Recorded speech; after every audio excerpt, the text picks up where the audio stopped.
Hello. Today we will be talking about precipitation and how it's formed.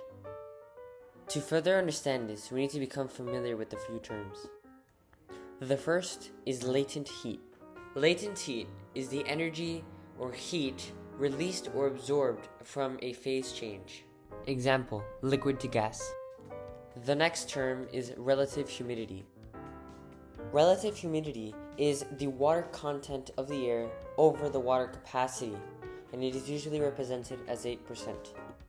If that percent reaches near 100, then it could begin to rain due to the air being almost fully saturated. The following term is adiabatic cooling. This term means that as temperature decreases, the relative humidity increases. This could create clouds or even rain, hail, or snow.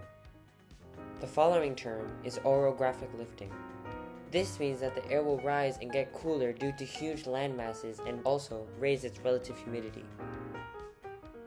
And last but not least, the final term is dew point. Dew point is equal to the temperature that the air has to reach in order to reach full saturation in those conditions.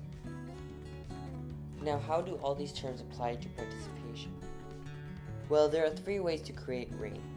The first two, which we've already spoken about, are orographic lifting and adiabatic cooling.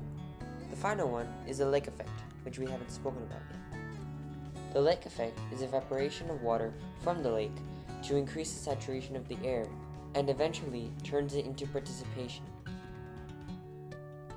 Next is the adiabatic cooling method, which means that as the air temperature decreases, the air gets closer to its dew point. The last one is orographic lifting. When air reaches a mountainside, it is forced to go upwards, and as it rises, it will cool, and as it cools, it will get closer and closer to its dew point. And that's why there are always clouds hovering at the top of a mountain. That's it for this video, guys. Thanks for watching, and I see you in the next one.